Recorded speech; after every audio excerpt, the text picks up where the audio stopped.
Past பேலண்டார் winners அப்படின்னா உங்கள் மைண்டுக்கு யார் வருவா? நிறைய பிளேயர்ஸ் நீங்கள் சொல்லலாம். அட்டாக்கிங் பிளேயர்ஸ் மட்டும் இல்லை, டிஃபெண்டர்ஸ் கூட பேலண்டர் வின் பண்ணியிருக்காங்க. பட் ஒரே ஒரு கோல் கீப்பர் மட்டும்தான் பேலண்டர் வின் பண்ணியிருக்கான்னு சொன்னவங்களால நம்ப முடியுதா? யாருன்னு தெரிஞ்சுக்கலாம் வாங்க. லெவ் யாஷின், ரஷ்யாவோட ப்ரொஃபஷனல் கோல் கீப்பர். இவரை பற்றி சிம்பிளாக சொல்லணும்னா, இந்த கோல் கீப்பிங்கை மாற்றி அமைச்ச முக்கியமான ஆள் இவரும் ஒருத்தர். மாடர்ன் கேமில் நம்ம நிறைய கோல் கீப்பர்ஸ் அவங்களோட பெனால்ட்டி பாக்ஸை விட்டு வெளியே விளையாடுறத நம்ம நிறையவே நோட்டீஸ் பண்ணியிருப்போம். அவங்களுக்கு ஸ்வீப்பர் கீப்பர்ஸ் அப்படிங்கிற நேமும் இருக்குது. இந்த ஸ்வீப்பர் கீப்பர் ஸ்டைலை முதல்ல இன்ட்ரடியூஸ் பண்ணதே லெவ் யாஷின் தான். கோல் கீப்பர்னா ஜஸ்ட் ஷார்ட்டை ஸ்டாப் பண்ணுறதுக்கு மட்டும் இல்லை, டீமோட ஃபர்ஸ்ட் அட்டாக்கராகவும் இருக்கணுங்கிறத ப்ரூவ் பண்ணி காட்டினார். ரெண்டாவதாக அவரோட mental strength and resilience. 1962 world கப்பில் அவர் ஒரு பெரிய எரர் பண்ணார்.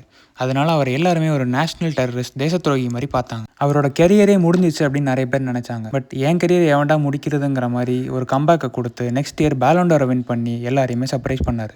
இவரோட யூனிக் ஸ்டைல் ஆஃப் ட்ரெஸ்ஸிங்னாலையும் இவரோட யூனிக் ஸ்டைல் ஆஃப் கோல் கீப்பிங்னாலையும் இவருக்கு பிளாக் ஸ்பைடர் அப்படிங்கிற ஒரு நிக் நேம் கொடுத்தாங்க. ஒரு கோல் கீப்பரால் கூட பேலண்டர் வாங்க முடியுங்கிறத ப்ரூவ் பண்ண first person and last person Lev Yashin தான். இவர் ஒரு கோல் கீப்பர் அப்படிங்கிறத விட கோல் கீப்பிங் பொசிஷனை ரீரைட் பண்ண ஒரு ஸ்ட்ராட்டஜிஸ்ட் அப்படின்னே சொல்லலாம்.